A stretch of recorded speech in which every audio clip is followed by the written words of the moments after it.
Did you ever hope that you'd come across an old bookstore where you could get your own magical storybook? Do you remember having a crush on Atreyu, the warrior, or the childlike empress, or both? Did you ever long to ride on the back of a luck dragon, especially to scare the school bullies who shoved you in a dumpster? If you still carry around trauma from seeing Artax drown in the swamp of sadness, you might be a Xennial.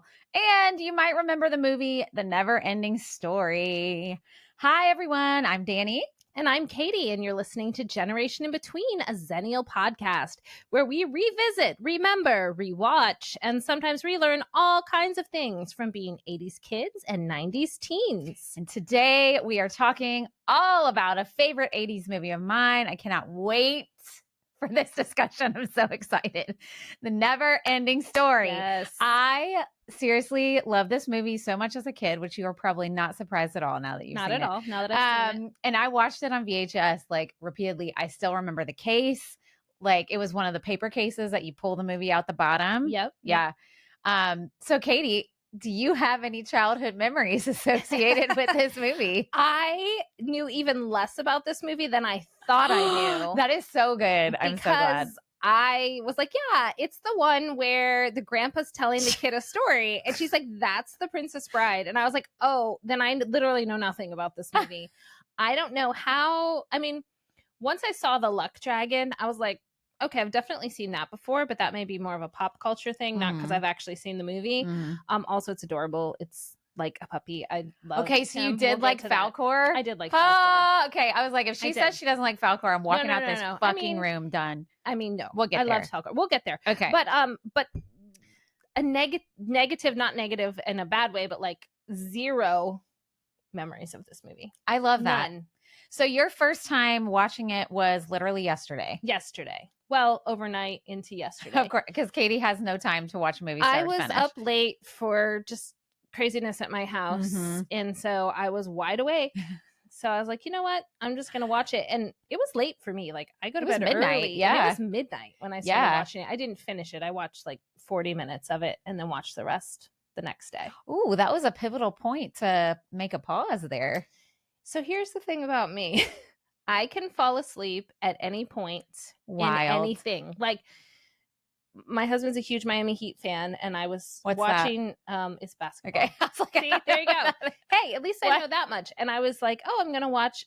It was like a championship game, and people were screaming and stuff, and you were asleep. And I fell asleep in the fourth quarter. Oh my god! I was up that whole time, and he just looks over. My head's like on the pillow on the couch, sound asleep. And it's not even like a diss on sports, like. Literally, I can fall asleep during. I was say I could probably fall asleep during. And if I know it's happening, I stop whatever the thing is. Sometimes that doesn't even happen. Then I gotta be like, well, man, where was I? Oh my god, hilarious! That's my friend Amber is like that. She can fall asleep anywhere, at any point in time. She says her butt has an off switch, so as soon as she sits down, everything shuts down, right? Not like her butt shuts off. It's like that's what I thought. When you sit, like when you sit, it goes click. It like and clicks because like you're power down. Yeah, like you're sitting still. Yeah, that's it. Oh, I love that. All right, so this is exciting because I've seen this movie a bajillion times, but I hadn't watched it as an adult. I don't think since like college. Oh wow, okay. So it's been a while since I saw it. So Troy and I and Cooper sat down. Well, Cooper like half watched it because he like kind of wanted to see what the big deal was, but also didn't care. So he was like on his phone the whole time. This is what Cooper told me at the end. He said, the only good thing about that movie was like the last 15 minutes. And I was like, you can get out of here. Like, go away. Anyway, so here's what we're going to do. We're going to kind of do like we did when we watched The Wizard. I'll give a little summary. I'll give a few basic ass facts about the movie. We'll talk about ass facts, not ass facts, but like weird ass toys. No. But basic facts about the movie, some stuff about a few of the actors, because there's really only two main actors and then one semi-main and then whatever. Right. And then we'll start talking about our thoughts on the movie. Okay. Do you have notes? Yeah, you got your notebook? I do. Actually, I have them in my phone. Oh, your phone. Because I was sitting in bed when I was watching. So I'm going to throw in some facts as we chat through our thoughts. Okay. Like sounds good. Chronologically. I was very organized with this. Like I had my thoughts and then I did research and then I placed the research into my thoughts look at that. You're amazing. I know. I love how Today. organized you are. Today, I am today. Sorry, here's some basic background. This movie, NeverEnding Story, was made in 1984. And it's actually based on a 1979 novel, German novel. Did you find them? Yeah, I've got them. Okay. She's like frantically searching, and I'm just making sure that she really does have them. And you know what I labeled it as? NeverEnding Story. And I couldn't find it. I don't know what I was looking for. I think I was looking for like podcasts or something. Okay. So I opened a couple of the wrong ones before I found the correctly labeled one. But we're in business. Yeah. So this movie was based on a German novel in 1979 by the same name. The author's name is Michael. Okay, guys, there's some words that I'm probably going to mispronounce because it's German. So I don't know. It's E-N-D-E. So how do you think you say that? E-N-D-E. Probably just N-D. Is that like German? It's just end? I don't know. N-D. N-D, end. I don't know. Whatever. Anyway, so the majority of this movie actually was made in Germany. Okay. They filmed it at some studios in Munich, but the scenes of Bastian at home, in the bookstore, and then where he's like running away from the bullies in the side streets, that was actually shot in Vancouver. So okay, I was trying to figure out what major city it was because it wasn't giving New York. No. And then I was like, is it Chicago? Because like the brick. So I was curious. So Vancouver, which I've never been to. But me neither. Makes sense. Me neither. So this movie actually is only based on the first half of the novel. I have not read it, but guess what's in my Amazon cart right now? The first half or the second half? The book. Both. So the movie. Oh, it's one book. It's one book. Okay. Yes, correct. Sorry. It's one book, but this movie only covers the first half. Got it. Okay. So I'm going to get the book and I'm going to read it and I'll let you know this. But there was a sequel made in 1990 called The NeverEnding Story 2, The Next Chapter. And it does cover the second part of the book and adds in some extra stuff too. Okay. Have you heard of the second one? Just when I was sort of when you were looking at for my own things for this, I had learned that. Yeah. Obviously, they had to recast the main three roles. Right. Because they were older. Right. You know who played Bastian? Who? Xennial fact. Jonathan Brandis. Oh. Yeah. And I was like, did I ever watch this? And so I looked at the preview, and as soon as I saw it, I remembered, okay, I must have gone to the movies to see this, but I must not have liked it because I did not have it on VCR tape. Oh, no VCR tape for this one. We may have taped it from like HBO or something. Right. Like a home tape, but I need to rewatch it. But anyway, there is a third film in the series too that was made in 94 called The NeverEnding Story Part 3. Oh, wow. But it has nothing to do with the book. It's just like an extended adventure, and it did not do well. Okay. Like they should have just stopped. They should have stopped, yeah. You know? I kind of get doing Part 2 if you didn't do the whole book the first time. Right. But like after that, leave it be. I was like, leave it alone. Leave it alone. So here's the thing. The author actually did help develop most of the script, but then when the movie came out, he hated it. He like publicly bashed it. He threw together a press conference. What? I'm not kidding. When the film released in Germany, and he referred to the film as quote unquote revolting. Yeah. And he demanded that his name don't even appear in the credits. He said, do not put my name on that piece of trash. Now, so is there a different German version, or is it all one version? It was released in Germany, then it was released here. Yeah, there is a different U.S. version, which we'll talk about in a second, but it's only like 7 minutes different. And it's the same characters same and movie. People and stuff? Okay, yeah. Okay. That was what I was wondering. So he hated it. He did not like, and this was a quote of his that he said at his press conference, the makers of the film simply did not understand the book at all. They just wanted to make money. Ooh. And there's a few distinct things he really hated, which we'll get into when we start talking about the movie. What does he mean? But we'll get there. You'll tell me. Okay. We'll get there with some more specifics. And did they take his name off the credits? Yeah. Dang. Yeah, he was like, do not associate me, bitches. I mean, that's the name of his book though, right? Yeah. So even if they take your name off, I know it's going to be associated with your book. I'm excited to read the OG book though and compare it. Yeah, that's true. Because it will be interesting. So anyway, so let's talk something that is super iconic about this movie is the theme song. Yes. Now, you hadn't seen the movie, but you had heard the theme song. I had, yes. Okay. It's not coming to me right now, but as soon as I heard it playing, I was like, oh, that's I what don't. this is from. Okay, so we all know I am horrible remembering lyrics. Yeah. This song has been stuck in my head, and I don't know any of the words except the chorus that says "Never Ending Story." Oh, whoa, oh, whoa, Yeah. oh, whoa. The beginning says like, look around. No, that's wrong. That's not it. But anyway, I asked my husband, I was like, do you actually know the words to that song? Girl, he knew all of them. He has the best memory. I swear I was like, okay, well, never mind. You're like, you're supposed to make me feel better, but no, thanks. I am awful with song. You know this. I am awful with song lyrics. I cannot remember stuff.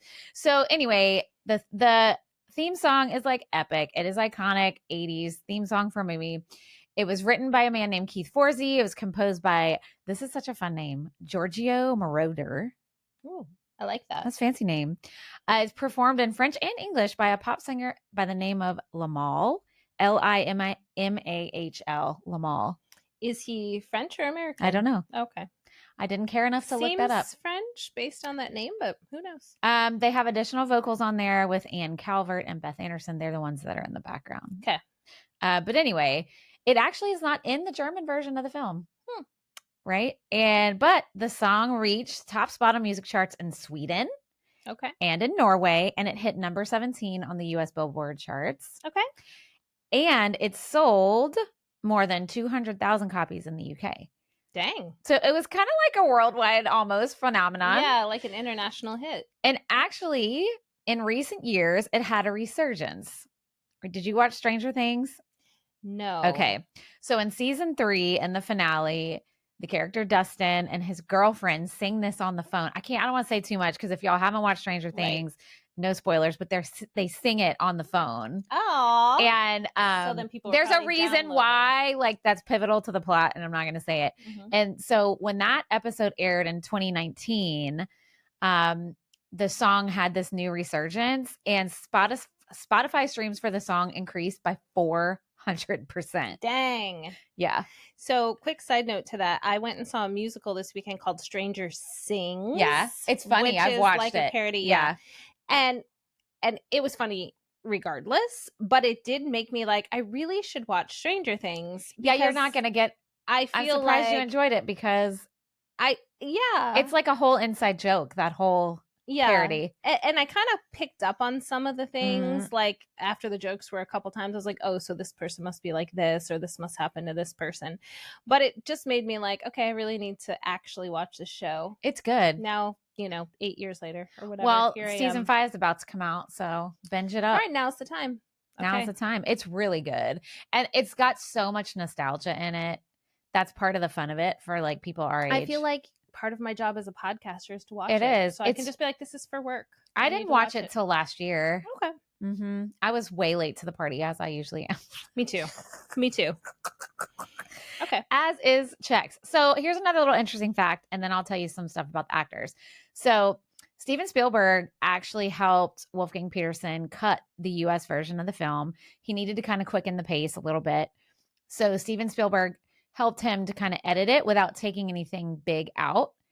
Because it's the funny thing is the US version is only 7 minutes shorter. So I'm like, how is that? Was that even worth a cut at all? 7 minutes? Well, I don't know. With Americans, I don't know. 7 minutes could be. They probably had some data that was like, if it's an hour and 23 minutes, more engagement. If it's an hour and 30 minutes, we lose everybody. I don't know. I mean, Americans cut are 7 minutes off. Yeah. So anyway, but Steven Spielberg had all these like special editing techniques where he knew that he could take like a few seconds from here or there and not make a big difference. So he helped them. It's funny that you said that because there were a couple parts in the film that, to me, and I know we're going to share our feelings later, dragged. Like, I was like, okay, what's going to happen? Like taking a drink of coffee, eating a bite of food, petting my dog. And I'm like, oh my God, he's still standing there staring at that thing. So it's funny that you say that because maybe those 7 minutes would have made those moments even longer for me. Could be. There are a few times I looked up and I'm like, I didn't miss anything. Oh my God, I can't wait. That guy is still standing there. What's going on? Well, okay. In order to thank him, Wolfgang, which I just like saying that name. Mr. Peterson, whatever. He gave Steven Spielberg the original Orin that Atreyu wears. Really? So he has it in a case, like in his office somewhere. That's so cool. Yeah. And Sarah, our friend Sarah, who is also a big 80s fan, she told me she has one, like a replica Orin. Cool. Yeah. I was like, well, now I need that. Anyway, so speaking of characters, we're going to talk about just 3. We're going to talk about Bastian, Atreyu, and the childlike empress. Okay. They do have some really interesting things. Mm-hmm. So Barrett Oliver is the kiddo who played Bastian. The other things he was in the 80s, he was in a short film that if you've never watched it, look it up. Tim Burton did it. It's actually a Disney Tim Burton short called Frankenweenie. It's black and white. And it's about a boy who wants to bring his dead dog back to life. Oh. It's really good. So anyway, he was in Frankenweenie in 1984, around the same time. Say, that's about the same time. Okay. And then he was in the movie Cocoon. Oh. And the sequel. Oh. So that was 85 and then 88. I think he plays a grandson of one of the. Have you seen Cocoon? I have. Yeah. Long time ago. Same. But I have. So, and then he played an android in 1985 in the movie Daryl, Daryl. Never heard of it. Never heard of it. Well. But he was also in some, of course, is the 80s. So he's in some miniseries and made for TV movies, including The Secret Garden and an episode of The Twilight Zone. So he was kind of like an 80s kid actor, but he left acting in 89.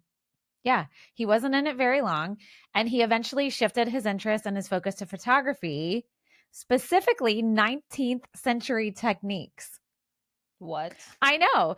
So he actually like became this like renowned photographer. His work's been in museums and galleries. He's worked on several films. He did some film work in Cold Mountain. Remember that movie with Nicole Kidman? And a Guinness commercial in Ireland. So that was like some random fact I came across. I feel like that is, first of all, very cool. And very, very niche. But if you have the money from that kind of stuff as a young person, you, like most of us, like if we have a passion that specific, it's like we have to work a couple decades to be like, now I'm going to sail a boat or be in plays again or whatever, right? It's true. But like he kind of could skip over that time of having to establish your life and finances. I mean, I don't know anything about his finances, but I'm just guessing. Well, money buys you leisure. And I think like being in movies, these types of movies too, the cinematography of those may have also inspired like impacted his him. Visual approach, even though he's a photographer, not a cinematographer. Right. I'm sure that artistic medium sort of like influenced him. Yeah. I would imagine. So he actually now teaches photography in LA. Very cool. So wouldn't that be cool if you're like, Barrett? My photography teacher was Bastian in NeverEnding Story, but he's not the only one with an interesting career outside of acting. So Noah Hathaway played Atreyu. He actually got his start at the age of 3 doing commercials. He was so cute. But he got his big break in the show Battlestar Galactica in 1978. He was a kid actor on that show. Again, he was in several guest roles on popular shows, including Family Ties, shows we've talked about. This was funny. He played a character named Harry Potter Jr. in the movie Troll in 1986. What? Nothing to do with where J.K. Rowling got the name for her Harry Potter. I mean, I looked it up, but she could lie. She is a liar. That's what I mean. Yeah. She borrowed from a lot of things. Yeah, she did. She did. So anyway, Harry Potter, I think, is a common UK name. Probably. But I looked up, I was like, Troll. And I look up the preview and I was like, oh my God, I remember watching this terrible movie. Yes. Anyway, he left acting for a while and then he returned back for his first adult role in 94 in the film To Die to Sleep, which I've never heard of. Never heard of it. But interesting fact, which we'll talk more about as we get going into the movie, he did most of his own stunts for this movie. And that was part of why they cast him. They wanted a kid who was athletic to be able to do his own stunts. Oh. Yeah. How old was he though? Like I think I have that later. 12, 13, something? He was, I want to say he was preteen because I don't think he had a deep voice yet, which we're going to talk about later too. True. He actually was due to appear in a Broadway show, Chaplin, alongside Gene Kelly and Anne Margaret. Whoa. but he decided to do NeverEnding Story instead because he was a trained dancer. Got it. Yeah. So he chose to do NeverEnding Story instead of the Broadway show. Which was smart. I mean, because it lives on forever. So he actually taught dance in his late teens. He taught advanced jazz and street dance. Nice. But then he had a really bad injury at 18 and he had to stop dancing. And I don't know what it was, but something that, But he's also a trained martial artist. Okay. So he's got black belts and like multiple forms of martial arts. He also competed as a Muay Thai boxer. Muay Thai. Yeah, boxer. And he spent time racing motorcycles. So it sounds like he's an adrenaline junkie and he's very like active. But guess what? He's also a tattoo artist. Oh my gosh. I know. And he said when he first started tattooing, in his first 3 weeks, he did 15 tattoos of the Orin symbol. Oh. Yeah. I love that. So if you listen to our Dawson Creek episodes, you know that I actually thought an episode was called X-Ray once. Because when you watch in Amazon Prime, which we used to watch in there, it says X-Ray at the top, but I'd never noticed it. So I just thought that was the name of the episode. It wasn't. It's an Amazon thing, but we were both like, what the heck is that? Yeah, what does that even mean? I figured it out because I watched this on Amazon Prime.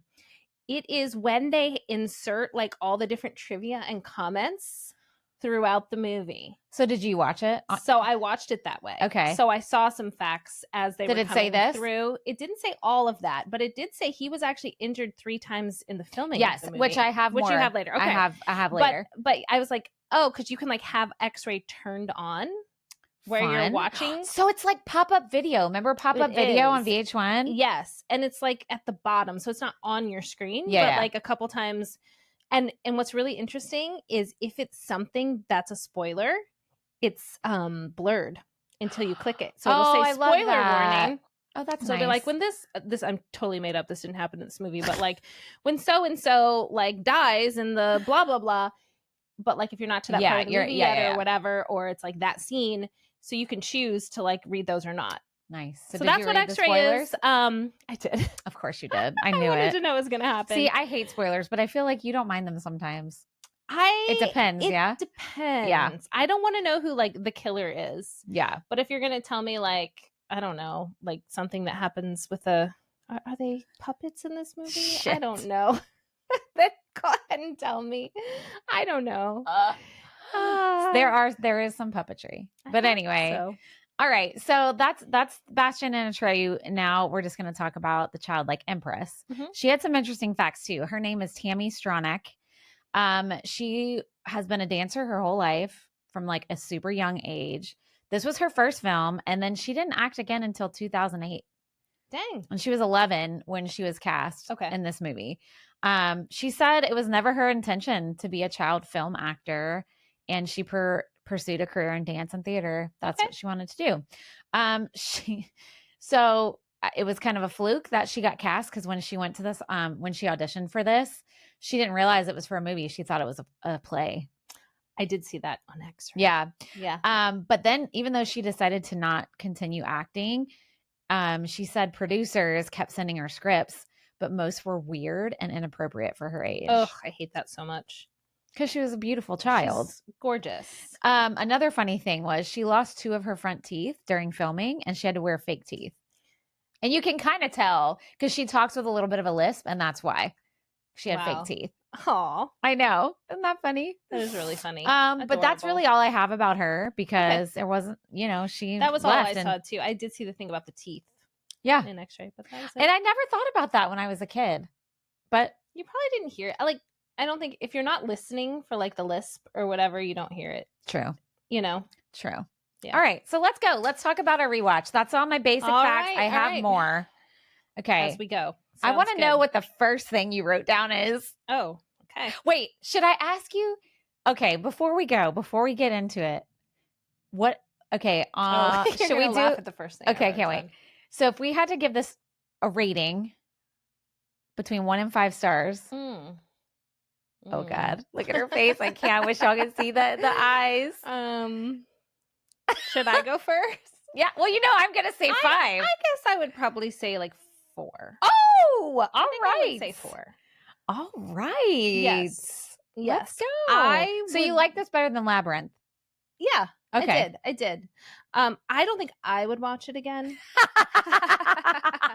But I did think it was a good story. You know the parts I like the most? The reality parts. Ah, Jesus, Katie. Like when he's like in the attic and when he's talking to his dad. You're going to laugh when I tell you my first note. I used to fast forward the first few minutes of the movie to get to where he was going to read the book. So this is my first note. It's like a run-on sentence. But here we go. Opening song was fun. Would recommend. Didn't recognize a single name in the opening credits. Then recognized the dad as Major Dad from the 90s sitcom. Oh, Delta Burke's husband. Yeah. And then I said, oof, what is with this dad? Oh my God. Okay. I love 12:33 a.m. Here's what I wrote. Oh God. That was your first notes. That's Mine my was first note. That song still slaps. I did say pretty good opening number. I know, so we liked it. agree. Okay. And I said it's so iconic. And then I put beginning images with all the clouds. So cool. Come on, that was cool. I guess. I like them when the luck dragon was flying through them later. The clouds. Go back and watch the first few seconds. I It's will. cool imagery. Yeah, because the opening was more like It was almost just like a sunrise, like orangish. But the clouds are really cool. Go back and look. I think will. you will appreciate them then. You were just not knowing what you're getting into, and you're This like, is I don't true. want to watch this. I was settling in. I was pulling my little blanket. You didn't want to watch up. it, so like it's fine. I was like, I don't know any of these names on the screen. What's going on? But here's the thing. I wrote this down because every weird, nerdy bookworm kid who grew up in the 80s wanted to find a magic bookstore like that where you could literally be in the story. We all loved this movie.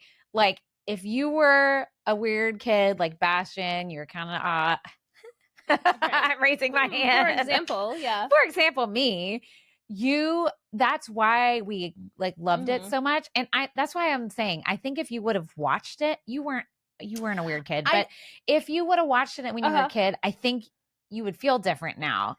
I think the plot device of that is strong. Yeah. That like you could be, especially if you're a bookworm who reads a lot of, fiction, that you could be, and that it's not just a one-way street, but they're dialoguing with you somehow is really cool. Because then you think to all the books you've read that you loved, that you would have loved to be a part of or whatever. And so I loved that. Yeah. I do think that's very cool. Yeah. Yeah. But I mean, you did give it a 4 out of 5. So that's pretty impressive on 4 the out Katie of 5 meter. Will not watch again, but not because it's a terrible movie. Not like Labyrinth. Labyrinth, you gave what? So Labyrinth isn't terrible. Probably Labyrinth would probably be a 2.8. Holy shit, not even a 3? Maybe a 3. I was going to say 3. David Bowie doesn't give it a 3? I love David Bowie. Okay, so deserve fine. a 3. 3. Bump it up 0.2 points. All right, anyway. 2. Okay, so like you said, I remember fast forwarding my VCR tape past the beginning with he's with his fucking dad making the egg shake. The egg shake I know, is so weird, gross. but also so and like fast forwarding it to get to where he started reading the story. Like that's where I wanted to start. So you fast forwarded through like the bookstore and all that. Yeah, you just went to where he. Well, once I knew the movie super well. So he had a key to the attic at his school. No, it was in a lockbox that was broken. So it was just hanging there. Yeah. Oh, it was the 80s.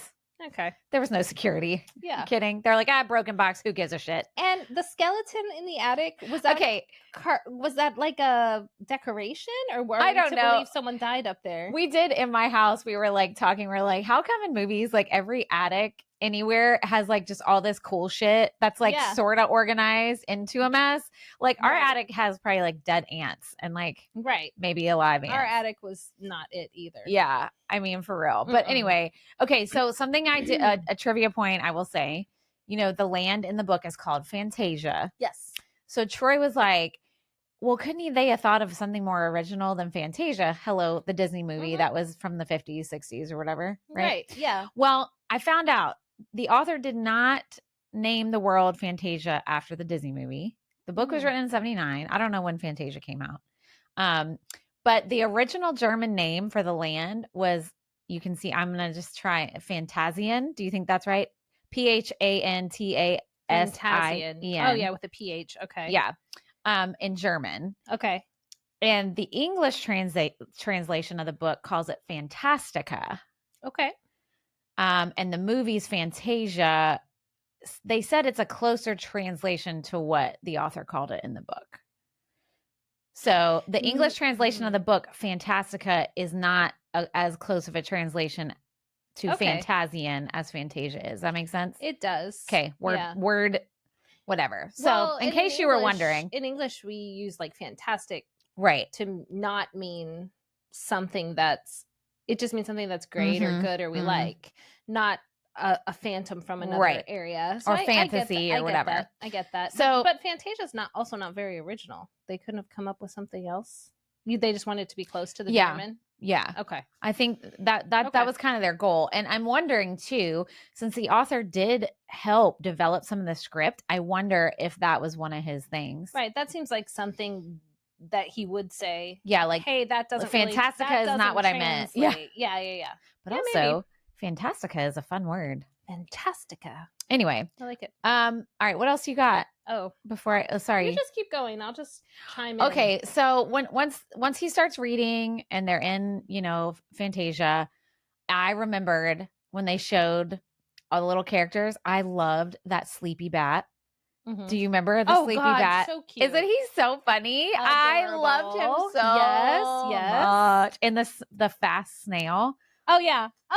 They're like the racing you can't snail. Get anywhere on a snail. It's a racing snail. I love and it. I did love that. Okay, good. I thought that was really cute. And the rock biter, adore. I don't know. You didn't like What's the deal with him? He has a baby in the second one. Okay, that's cute. I know. I would watch for that. It's really cute. What do you mean, what's the deal? He bites rocks. That's his deal. Like, I didn't understand why he was at right there then. Like he was going through the forest to get away from the nothing. Okay, so then he just like sat down. He said, "Can I join you?" Yeah.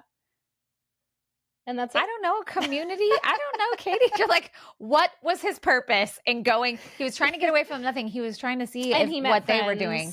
Well, they weren't friends yet. They weren't friends yet. But it's, like any old story, like you come across a campfire. Hey, fellas, can I join you to join this? But they didn't have like Holiday Inn. He was so such a presence that I just was like, ooh, what's like happening with this guy? And then he's like, I'm going to sit here with you. And I was like, and... Oh my gosh, Katie, you're so funny. I don't know. I wish somebody told me, I was talking to my podcast with somebody, I can't remember who it was now. And they were like, y'all should do like a Mystery Science 3000 where you sit down. Did you ever watch that show? Yes. And like you film yourself talking as we watch a movie. Yes. We may have to do that. Well, we had talked about maybe doing something like that with some of the John Hughes movies. I know. That'd be fun. But that'd be a really long podcast episode. And we could just do sound bites, wouldn't maybe. Have to listen to it. You could watch the YouTube video of us watching it. That'd be more interesting. We'll figure it out. Then anyway, that would be fun though. Anyway, so the sleepy bat, yay! All right, what else do you have? Let me see. I don't know. I have the question about the rock biter. I liked the racing snail. She said, "I don't know." I don't. So I was a little confused about. And maybe it's because I was tired when I watched this part, like why he's at the council, Atreyu, and like I understood what they were telling him he needed to do, but I didn't understand like why him and all that. Do you know? Yeah, I do actually. Tell me. Well, he was at the council. Okay, so when he appears at the council, I instantly remembered, oh my God, I had such a crush on him. Like I completely forgot that was like a childhood, and I was little. But I remember that. I was like, oh, I used to like have the hots for Atreyu and not realizing that's what it was. Right. But anyway, he appeared because they, the childlike empress is dying. They need to save the Fantasia from the nothing. There's only one warrior of this group of warriors who can defeat, because he's like this great warrior of his people. So they call him up, not realizing he's a child. Like they send for him. Okay. Makes sense. They did explain that, but you're probably nestling in your pillow for it. I probably was. I have so many pillows. So yeah, but you know, now that I think about it, he's a younger version, but Tom Cruise in Legend had a similar look. Maybe like I have a thing. Yeah. They looked like each other. Okay. Yeah. So Fantasy Warriors, I guess. Fantasy Warriors. That's your, Take now notes, you know. husband. Yeah. Write it down. Write it down. That's the haircut. Oh, Troy would have to grow his hair out for a while. I have tried to get him to grow it out. Yeah. It grows really fast, but he's so used to military life. Yeah. He can't, and he has curls. Yeah. He would have like Brant hair. I would love that. I would too. He won't Troy. do it. He will not do it. I mean, his hair looks fine now. But it's, you know what? It's his hair. He's the one that has a tend to it. And if it annoys him, then he gets to do what he wants. He doesn't get to tell me what he likes about my hair. So true. Yeah. I mean, he does. He can, but he doesn't.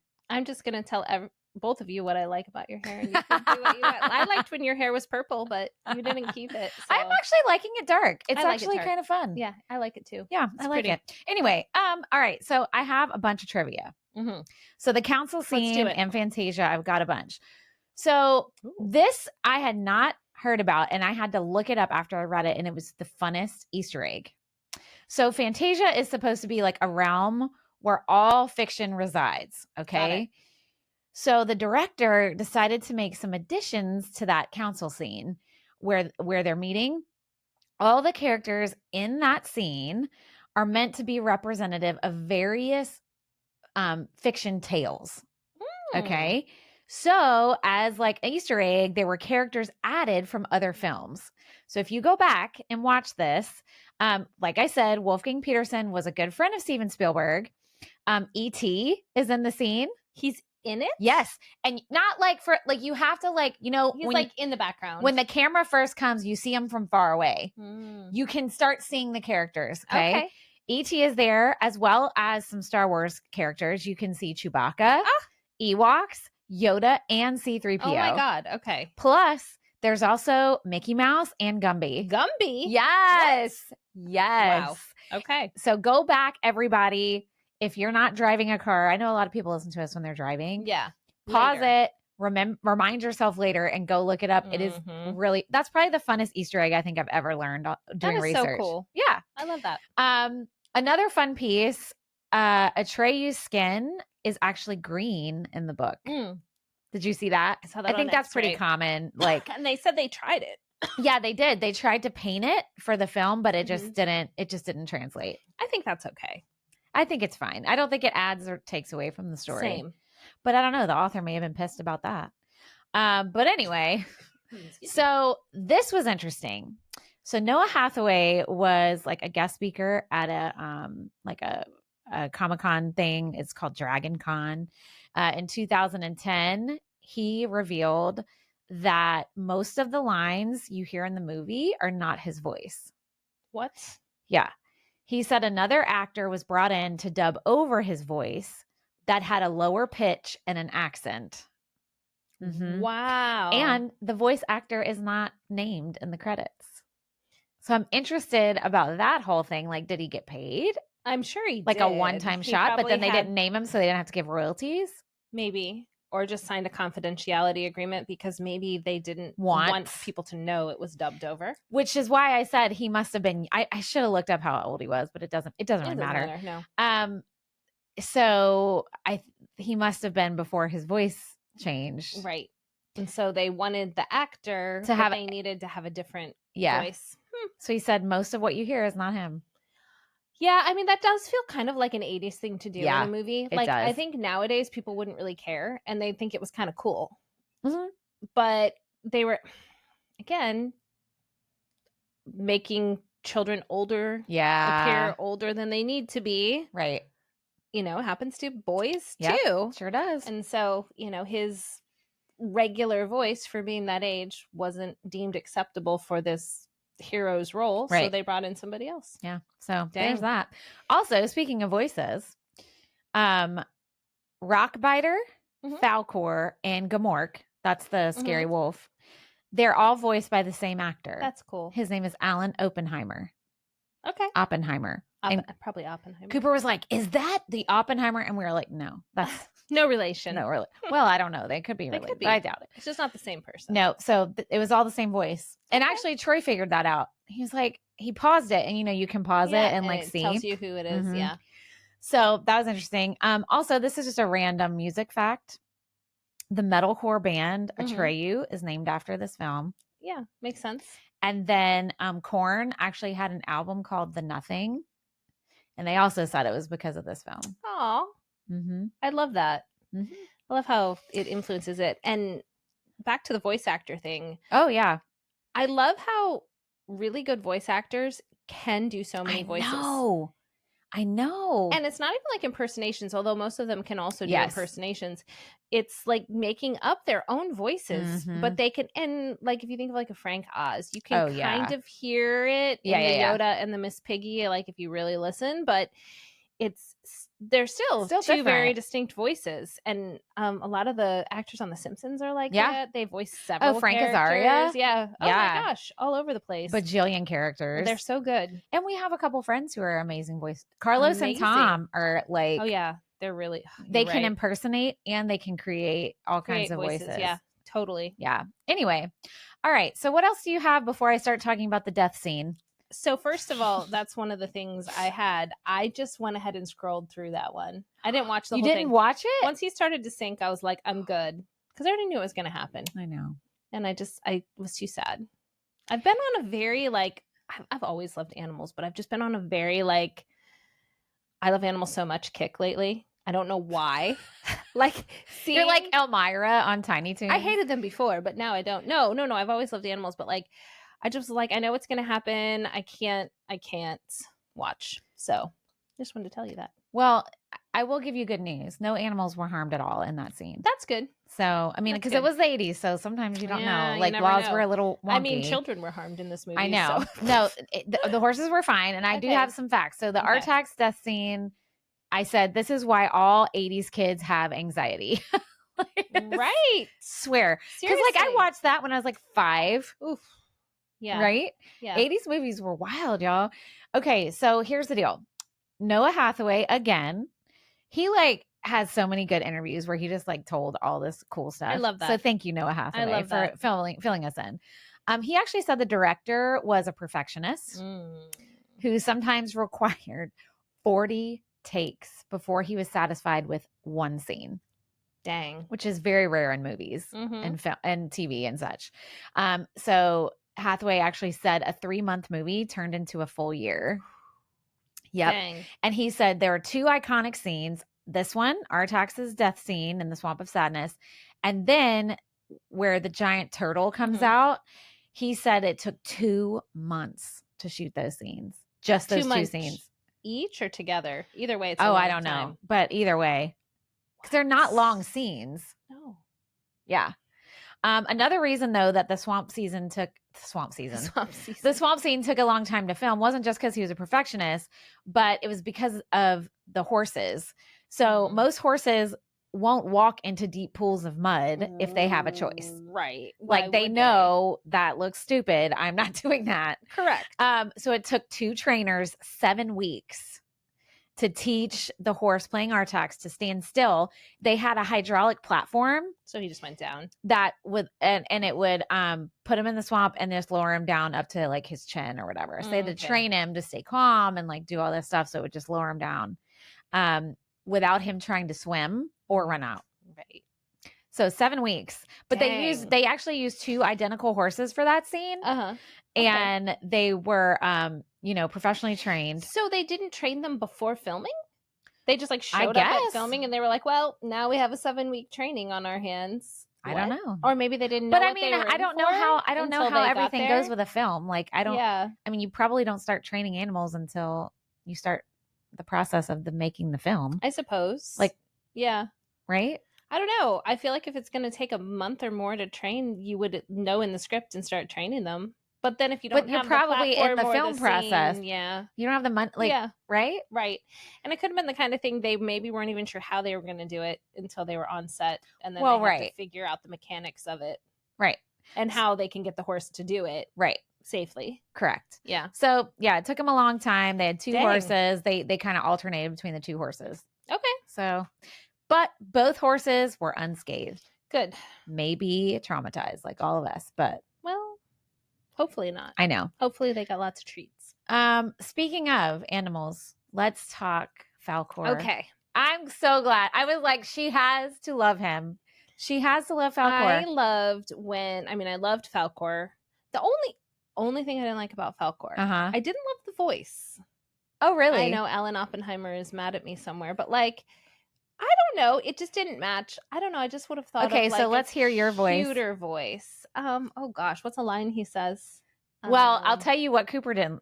He creeps Cooper out, especially when he said, "I like children," and he winked. Oh yeah, that was weird. That was weird. And Cooper was like, as soon as he did that, he's like, well, he's creepy. And I'm like, it's so funny because when I was a kid, I never thought You that. just thought, oh, what a friendly being. But instantly, Cooper's like, no, sir. You're a fucking creepy dragon. That's so funny. So do that. Say, I like children. Oh, in God. In a friendly voice. Let's see. I'm envisioning his brain so I can do it the way I would have heard it. His brain? What? I meant his face. I said brain. We don't have all day here, Katie. I like children. That just sounds like you. I know. So you just want him to sound like you? Yeah. We're not voice actors, so whatever. We are not. I mean, that would be cute. I'm trying to imagine Falkor with the voice of Katie Parsons. I think if it was a full out dragon, the voice would have worked. He was a full out dragon, but he had a dog head. He had a puppy head. Right, and that wasn't intentional. And he didn't have a dragon head. Right. It wasn't intentional to make him look like a dog. That's just what happened. I know. What were they trying to make him look like? A dragon, a luck dragon. Okay. But I think the dog threw me off with the voice. His voice seemed too serious for such a whimsical creature. To me, I don't know.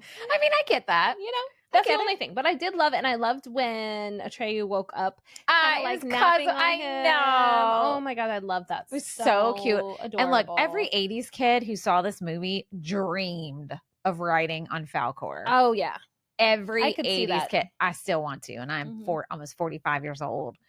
I have some fun facts about Falkor. Okay. So there were at least 2 Falkor models that they created. One was used for close-ups, and it was kind of like a puppet head. Okay. And the other was like a large, full-size version. Dang. So the full-size Falkor was built by a guy named Giuseppe Tortora. Ooh, I know, fun names, right? They used airplane steel for the frame, and the head alone weighed more than 200 pounds. Ooh, I bet though, for it to be that big. He was 43 feet long, and he was motorized. He had 6,000 plastic scales. Dang. And then he had pink feather fur, which was adorable. So cute. His head alone is 3 feet tall and long. Dang. I know. And this about died. So I read this in the facts, and then Sarah actually told me she knew about this. So we talked about it for a minute. They have a life-size prop of Falkor at the Bavaria Film Park in Munich. Dang. And you can go and climb on his back and take pictures with him. That is really cool. Life I would want to do that. On my fucking bucket list. I want to go there. I don't even care about the rest. What else is happening in Munich? Who cares? I want to go have a German beer and ride Falkor. Yes. That's it. That's all. Just a little request. It's a small thing. I'm just like envisioning if you and I go what's in Munich? Oh God. We go have a German beer, go in there. I would lose my shit, and you would be like voicing Falkor. I'd be like, Falkor, say it like this. I like children. No, really. Try it again. That would be amazing. Yeah, that would be cool. So that's my little fun facts about Falkor. I liked him a lot. Yeah. I really liked him. Did you literally like only have like a few notes? Yeah, I only have a few notes. Okay. I'm just now coming from my head. And then I took screenshots. Oh, okay. Of That's good. X-ray stuff. That's fun. But you've hit on most of it, so. Well, we're not done yet. No, I know. We still got more. Okay, so while we're talking characters and you're searching, the old couple that's at the Oracle. Oh. Okay. They cracked me up now more than I remember as a kid because they're like an old married couple. Yes. And I'm like, oh, I get it now. Like they're constantly like ribbing each other and like insulting each other. And I'm like, got it. You get it. Yeah, I get it. Like I feel that those old people, and Troy and I were both cackling because it was like, oh yeah. They were great. Yeah. I liked them a lot. I wish there was like more of them, but I know like once they start the journey, they're not in it anymore. Right. So I understand. But like I liked them a lot. They were funny. Yeah, they were fun. Okay, so let's talk about the Sphinx statues. Okay. Are you ready? This was one where I was like, why is this not over yet? So even as a kid, I remember thinking, why? With the different angles of all the boobs on the Sphinx statues. First of all, why'd they have to have big old nipples? Like, couldn't it have just been like, like how some like a shape? Yeah. This is a kid's movie, guys. And look, bodies are great and fine, but like it was a lot.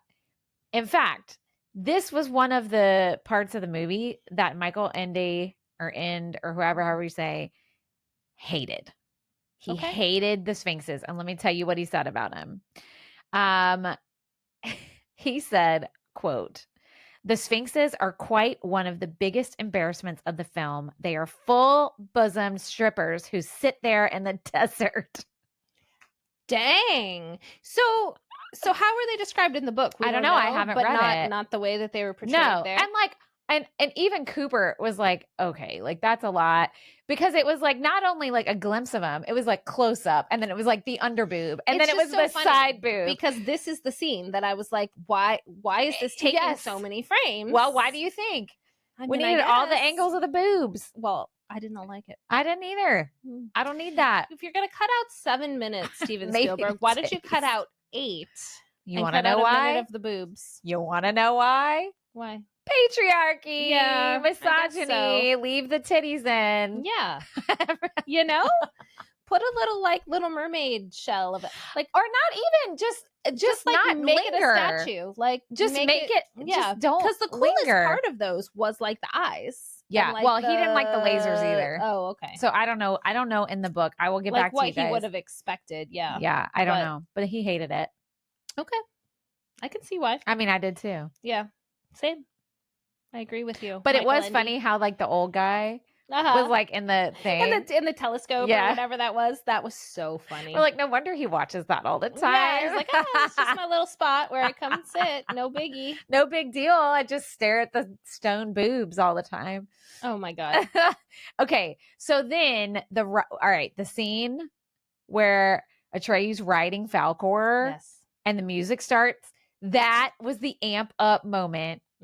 For 80s kids in that movie. I did love that. And scene. I still sitting on my couch, I was like, okay, that still pops off. Yeah. Right? Totally. You were amped. I liked it. You were, and that's why I said the clouds later. Yes. I liked the clouds later on. All right, the synthesizers get going. Falkor is going. Although it was very like all the different like scenic areas they go through. Oh, I know.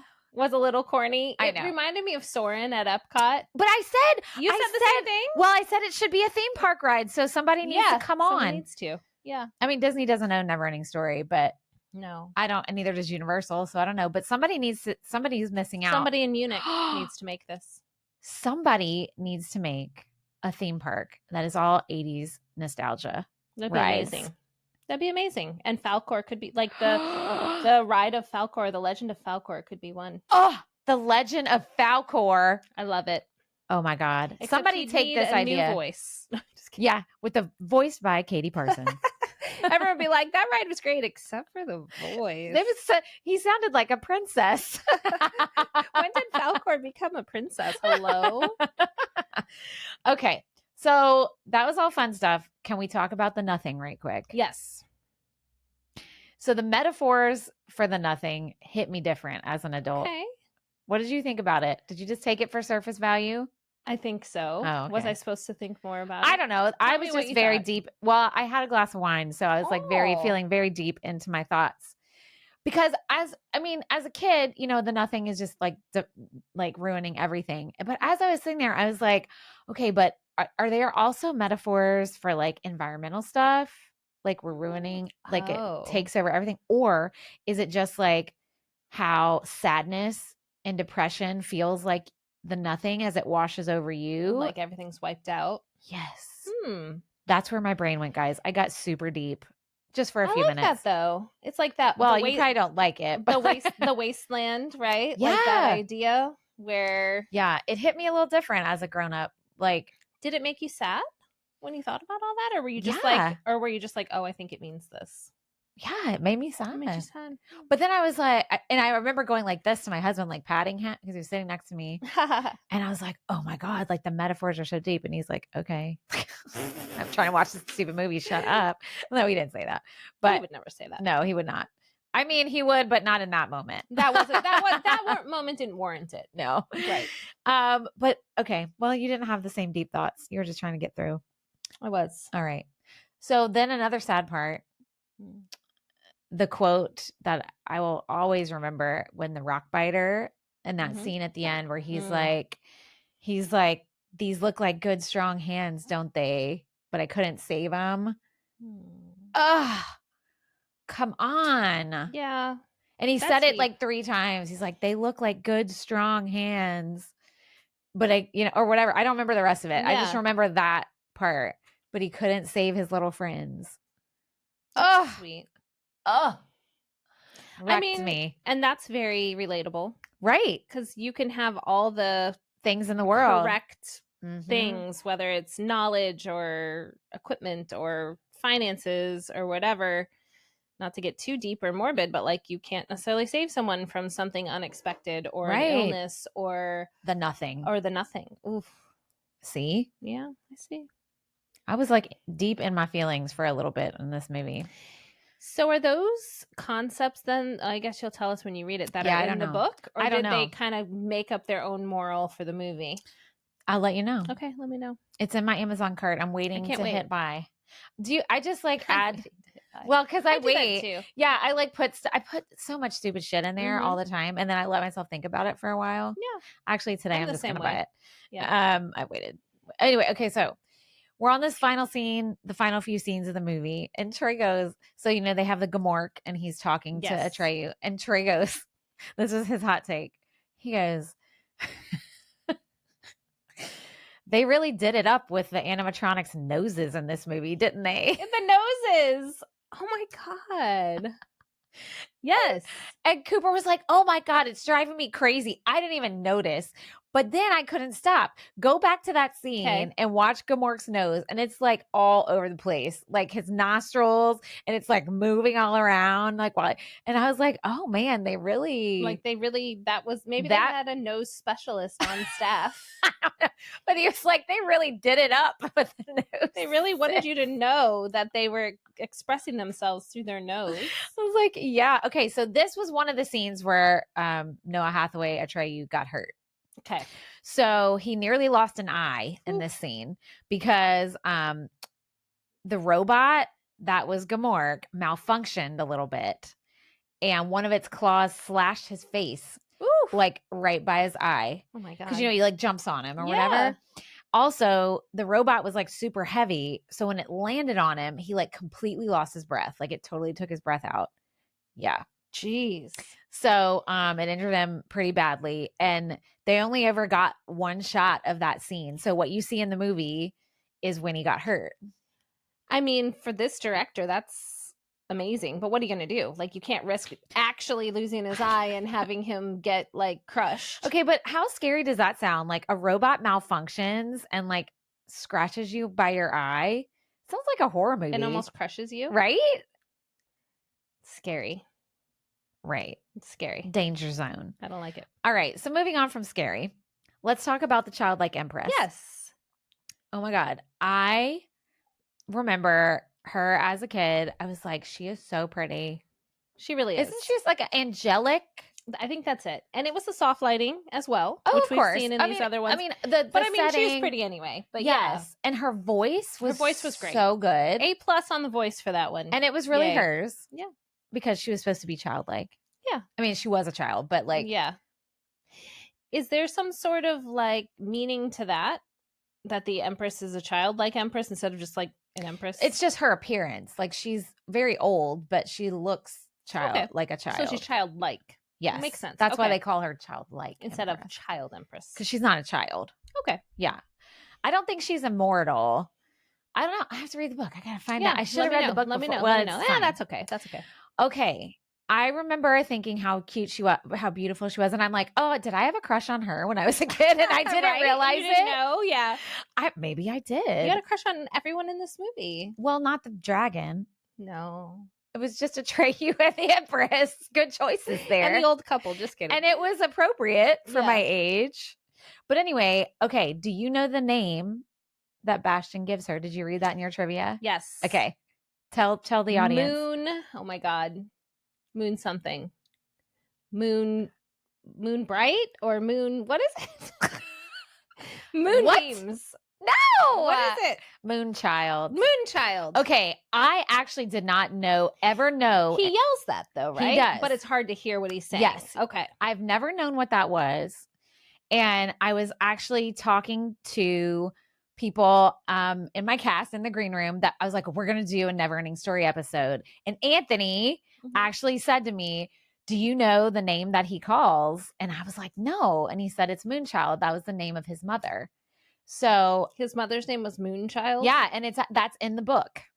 Okay. Mm-hmm. Yeah. And honestly, I never knew that. And I have seen this movie an 11 bazillion times. It is hard to hear because I saw it on the little x-ray thing. And then when he like yelled it or whatever and all the music was playing, I was like, if you didn't have closed caption on or something. Well, and in the 80s, you didn't have that. Wouldn't have had. So it would be hard to hear. I figured the name he gave her would be his mom's name because of that line earlier where he's like, well, I wish they'd ask me. She had such a beautiful name, but he doesn't say what it is. He just says, So that is in the book. Okay. But there is tons of like lore and Reddit rabbit holes you can go down about the name and like all this stuff if you would like to venture. But the basic bottom line is it's in the book and that's why it's in the movie. I don't know why her name was Moonchild. Debating like why. Oh, there's all kinds of stuff. Okay. Like all kinds of like lore and background and like all this random. It's a fun trip to take if you got the time. But basically bottom line fact is it was in the book. In the book, mother's name. Thanks, Anthony, for giving me that flag. And then that made me go look up some more stuff. Mm-hmm. And so Moonchild. But you didn't hear it. You looked at the closed captions. Right, because I could see that before. Got it.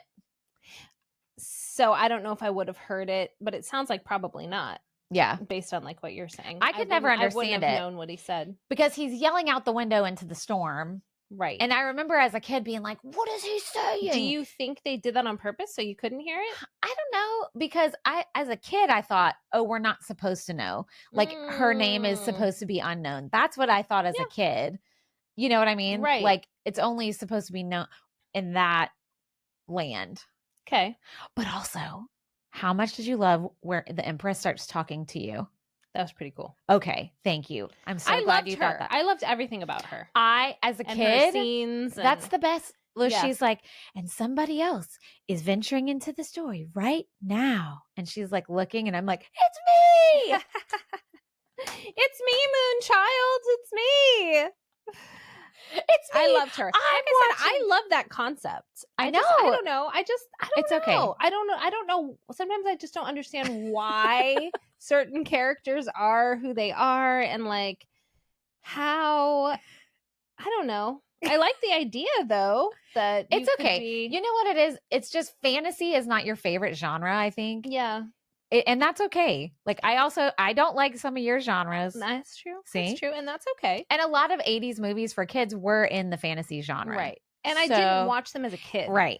So I think it's different to come to it from now and be like, especially because, and it also makes them very interesting to watch. A lot of it's so outdated as well. Right, so if I watched like a current fantasy movie, I might feel differently. I probably still wouldn't like it, but I'd be like 4 points, 1.5. But these have like both things for me where I'm like, what's happening? Why did people like this? But I'm coming from a contemporary adult brain. But this one, you can at least understand why people liked it. I did. Yeah. I so totally that's did. good. So that maybe that made the difference. It's a sweet movie. It is sweet. Yeah. Maybe that made the difference for you. Maybe it did.